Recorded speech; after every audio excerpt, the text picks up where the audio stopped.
This volcanic rock is very beautiful and rare. It costs a fortune in galleries. Cultural property is by nature irreplaceable, like living beings. Harming it is worse than stealing or wrongdoing. It's somehow like killing. Let me tell you something, you collectors. Here you see the result of your interest in culture.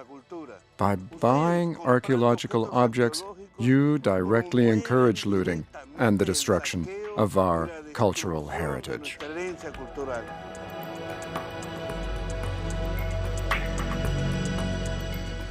They only think about destroying things. If everything is destroyed, nothing will be left for future generations. The young people who have done this do not know how important this object is. Our ancestors used to fetish to perform many sacrifices. The people who have done this have really harmed our village a lot.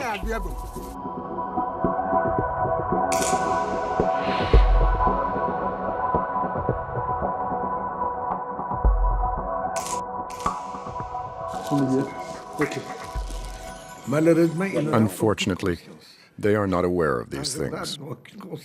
They are generally unaware of the price of art objects on Western markets, such as Europe, for example. Some art dealers act illegally, exploiting the ignorance of people who are cut off from the whole system of the art market and do not know the real value of objects, and most of the time will sell anything at any price. That's true, but unfortunately, in the current economic situation, we feel that we have to do this to survive.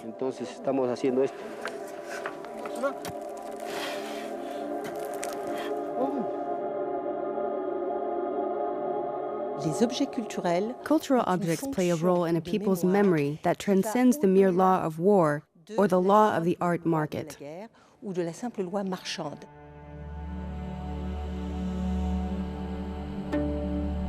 To combat the scourge of illicit trafficking of cultural property driven by demand, the UNESCO Convention adopted by its General Conference in 1970 contains 3 measures. They consist in major efforts in drawing up inventories, in education and in certification. They're aimed at controlling the identification and circulation of cultural property in each country. This combat is also conducted via a far-reaching programme of education, organisation and raising moral standards, which also takes into account the opinions of the general public. Today, entire sites, and especially archaeological ones, are being looted in Peru, Ecuador, Niger and Nigeria, where trafficking in cultural objects and the volume of trade are not limited to 1 or 2 pieces, but involve several thousand works. This jeopardizes the heritage of these countries, as well as the very recognition of their identity through their cultural heritage. And, at the same time, the amount of trafficking, already conducted on a very large scale, is increasing. On the opposing side, states parties pledge to clamp down on the import or possession of any property unlawfully marketed by their citizens after the convention entered into force. They also pledge to require the restitution of such property and to compensate those who made such purchases in proven good faith. However, in accordance with usual legal practice, the convention does not have retroactive effect. The states parties, lastly and above all, resolve to cooperate in every possible respect to fight illicit international trafficking of cultural property, which is made easier by differences in legislation and control capacities in each country. Art smugglers who knowingly engage in illegal trafficking are often very well informed. In court, they know how to play one legislation against another by exploiting loopholes. This first one is by Jan Bruegel. Yes, Allegory of Earth. Those fellows were even armed, grenades and all. For several years, the art market for religious objects had been shrinking. That was particularly obvious from the prices. Now the market is increasing again rather sharply and theft is on the rise.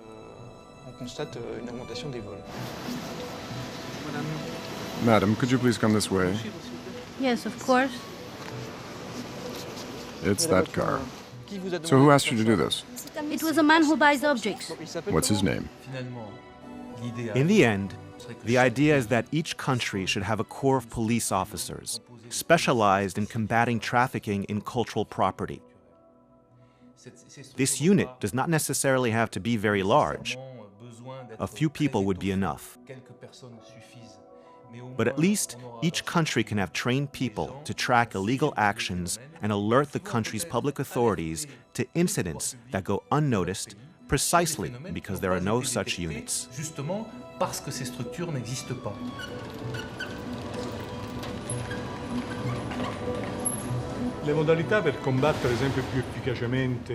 I think that the most effective means of combating international trafficking in art objects is for states to work together. Now, this implies cooperation among police forces. The signing of conventions such as the 1970 UNESCO Convention and of bilateral agreements between states to combat illicit traffic can indeed convince collectors and museums to stop purchasing works of art on the black market.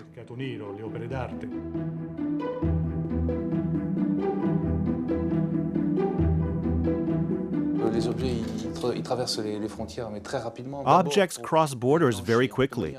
This is so that they can be laundered through sales to bona fide purchasers who do not realize that they have stolen property in their hands. That is how laundering is done. It is finished. Given the scale of trafficking and the amounts of money involved, substantial means must be deployed. Interpol, therefore, plays a very important role. Unfortunately, in most cases after a theft, the police services cannot do their job properly because there isn't sufficient documentation, such as photographs or an accurate description. That is one aspect. Then, of course, the means must be provided at the national level to improve market monitoring. Self-regulation is the best way. This means having, for example, codes of ethics for art dealers, forbidding the purchase of objects of unidentified origin, and of course, for museums too.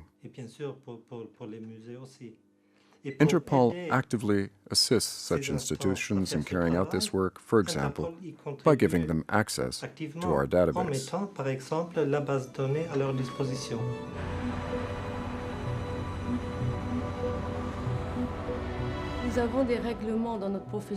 There are rules and regulations in our profession that we must respect. In doing so, at the slightest problem, it can be determined whether the procedure has been strictly observed. In purchases at auction, it is the auctioneer who is considered to be responsible for the provenance of the object. In France, antique dealers and dealers in second-hand objects are required to record their purchases in their register, which is a very good thing.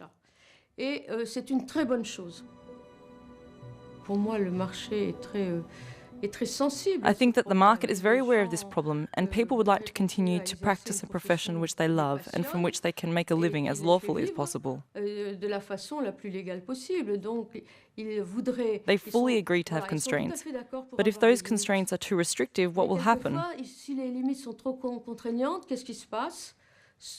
People may give up, which I think is a pity, or they may lapse into illegality.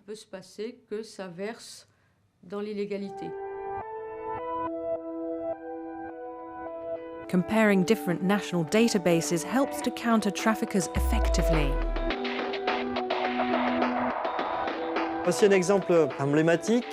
Here is a typical case.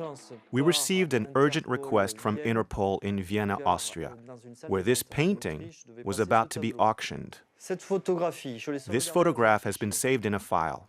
Now I am entering it directly into our picture database, TRIMA, in which it will be compared with other photographs in the database. In a matter of seconds, the photograph has been compared with 15,449 other photos of paintings, the closest photograph found by the search engine. Here we have a photograph of a stolen painting and the image retrieved. The theft had been committed on September 6, 1996, by persons breaking and entering a gallery in Paris. I called my Austrian colleagues immediately and said, "Stop the sale. We're going to begin an investigation in France." As major stakeholders, museums have an exemplary role to play, working together since 1945 when they formed the International Council of Museums, ICOM. They've established a benchmark code of ethics. We initiate the conduct of assessments in that we bring committees of experts together all over the world to compile a number of lists of works of art that have vanished. In particular, we publish the 100 Missing Objects series by world regions, as well as a series of lists of objects at risk. We share this information with UNESCO and, quite naturally, with the various police forces around the globe, through Interpol and custom agencies around the world, in order to ensure that transported works are inspected properly.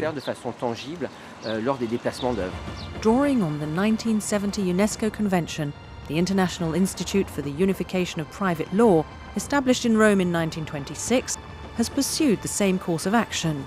In 1995, it drew up the UNIDROIT Convention, harmonizing private law which falls outside the scope of UNESCO. The states that ratified the UNIDROIT Convention show the international community that they are involved in the fight against trafficking in cultural property. This enables states to apply their own legislation more effectively abroad and to protect heritage, which is now considered to be world heritage belonging to all. The UNIDROIT Convention turns the 1970 UNESCO Convention into a more operational tool by enabling direct legal action against the holder of property that is traded illegally. It established a revolutionary principle stipulating that all stolen property will be returned.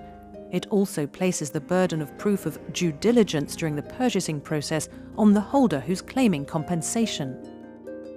It is a powerful means of obliging all purchasers and all intermediaries to comply with laws protecting heritage and cultural property. We must realize that individual attacks on cultural objects are, under our very eyes, achieving what wars have too often achieved on a larger and shocking scale.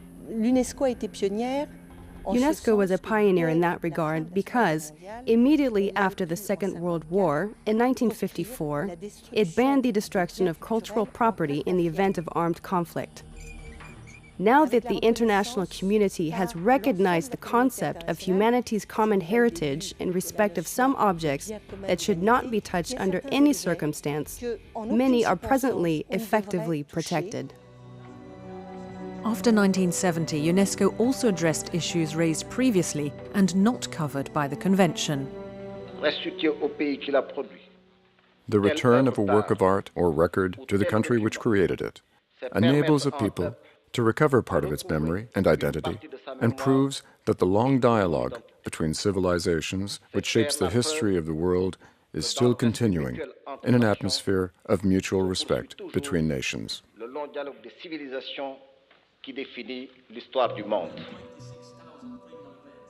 The UNESCO Intergovernmental Committee for Promoting the Return of Cultural Property to its countries of origin or its restitution in case of illicit appropriation was established as an intergovernmental advisory body by UNESCO's General Conference in 1978.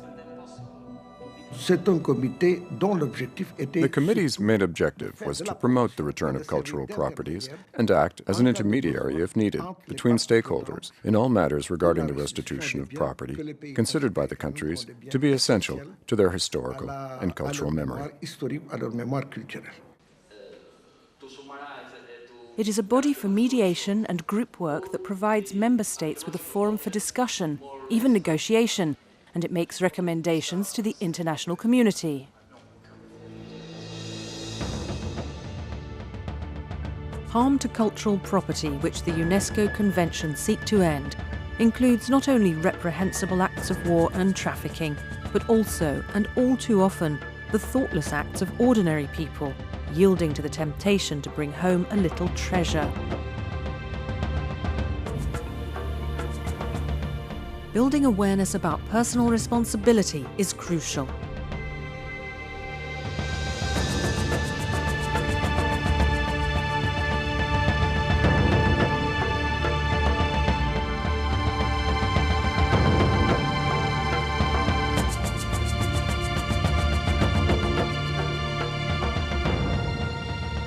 These two frescoes are an example of the cooperation among states to recover cultural heritage. Both were identified in Greece by the Carabinieri and were the subject of an international letter rogatory or formal request made to the Greek authorities. They are fragments from La Grotta della Formule in the province of Caserta, in Campania, in southern Italy. These works were returned to Italy last March and are once again part of the Italian cultural heritage. Those frescoes, like many other objects, have been returned.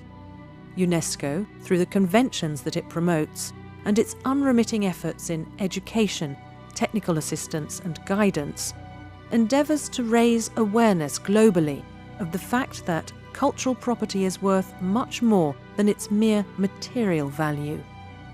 Its worth is ethical, symbolising the very essence of human dignity. Cultural property is not made to be jealously guarded, but to glorify instead the whole of humanity. It is a just cause to fight for its rightful place.